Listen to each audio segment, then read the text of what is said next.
Chegamos então à nossa terceira aula e hoje vamos falar sobre o que é a depressão, o que causa e o que são os ganhos secundários. A depressão é uma doença em que afeta o nosso humor, onde a pessoa sente uma grande tristeza ou falta de ânimo para coisas que antes davam prazer.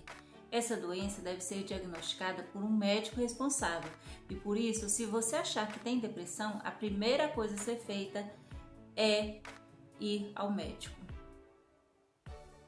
Feito isso, aí sim você pode fazer as terapias alternativas para trabalhar junto ao tratamento médico. Lembrando que um não vai excluir o outro. A terapia vai contribuir com a medicina tradicional.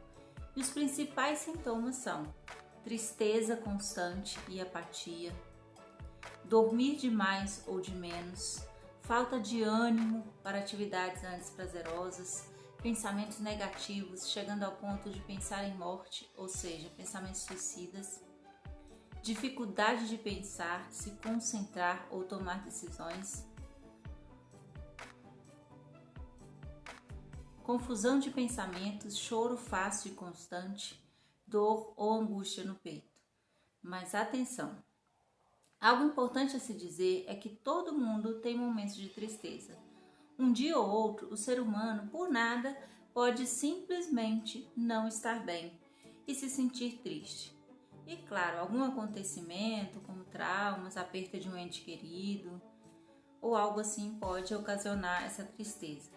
A doença, que é o transtorno de depressão, é quando essa tristeza se estende por semanas, por meses e até anos.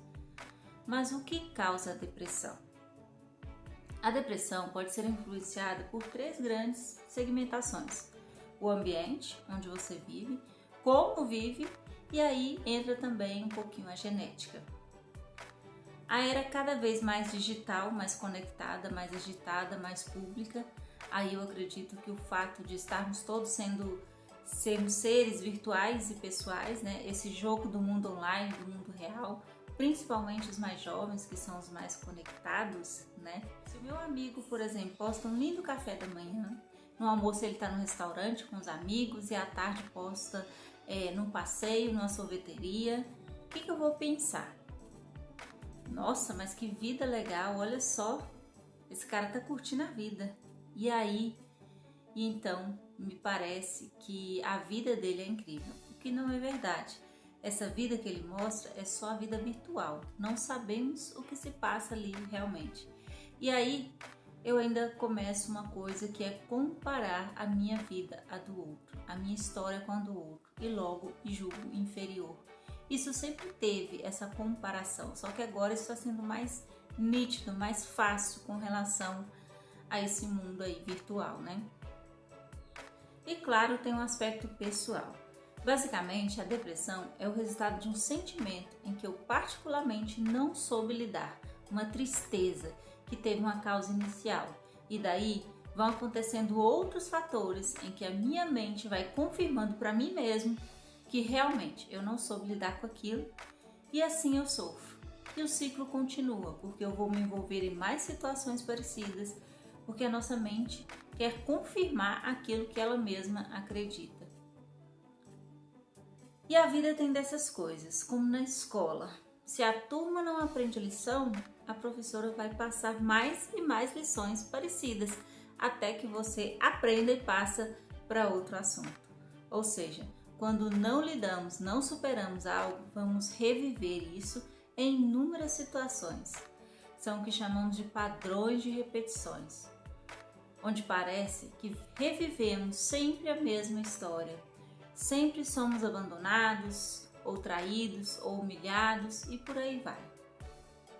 E daí a importância de se movimentar em direção de modificar algo para conseguir sair desse ciclo da tristeza. Entrar em movimento. Lembra lá da primeira aula? Uma cliente chegou a mim porque não suportava o fato de que o namorado de anos tinha a deixado. Ele saiu do apartamento dos dois e ela se sentia abandonada. Quando a gente foi investigar todos os relacionamentos dela, havia esse padrão de abandono, quando tudo parecia bem. Mas ao descobrir a causa, a primeira perda que ela sentiu foi a do pai, que morreu de repente quando ela era adolescente. Ao tratar isso, ela trouxe à luz a sua consciência de perdão e entendimento com a vida mesmo. Outra moça, quando criança, num passeio da escola, levou aquela bolacha, aquela água e sal e suco de casa, enquanto as colegas levaram lanches mais elaborados. E então ela foi zoada como se fosse uma pateta, como se fosse uma boba mesmo. E de lá pra cá, ela se sentia assim, incapaz de se impor, incapaz de gerir sua própria vida. Era do tipo de pessoa que não conseguia dizer não e ia acumulando tarefas sem cuidar de si mesma, de sua saúde, energia e menos ainda da sua beleza.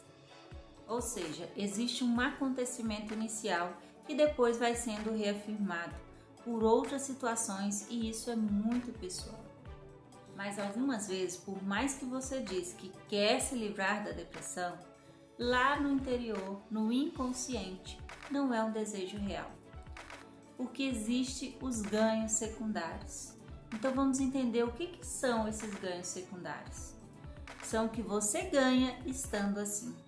É isso mesmo, parece louco, mas sim, eles existem. Sempre que estamos tristes, nós ganhamos alguma coisa. Eu já encontrei várias pessoas que são extremamente mimadas, se escondem atrás da cortina. Ah, coitadinha de mim, eu vivi um trauma, eu tenho depressão, eu não consigo sair de casa. Não sai porque não decidiu que realmente quer sair. Mas presta atenção, esses ganhos são muito piores do que você ganharia se não tivesse depressão. São secundários. Imagina uma pessoa que fica adoecida. Ela passa a ser visitada pela família, pelos amigos, pelos filhos. E isso é uma coisa boa. Ganhos secundários. Aconteceu com uma cliente. Outra ainda começou a receber presentinhos dos parentes para ver se animava. E daí para se tornar um hábito é um pulo. Mas imagina, com essa doença ela atrapalha todo o fluxo da família. E saudável e alegre, ela mesma poderia visitar seus amados com muito mais energia e vitalidade. Trabalhar e ter suas próprias conquistas. Então, a tarefa de hoje é se perguntar o que eu tenho ganhado em estar sempre triste. Talvez seja uma cortina para não precisar encarar sua vida, talvez a desculpa perfeita para não melhorar seu relacionamento. Eu não sei qual é o seu ganho secundário, mas sei que isso está travando a sua felicidade. Então, descubra. Então é isso, você vai se perguntar o que eu tenho ganhado em estar sempre triste. E lembra de anotar isso também.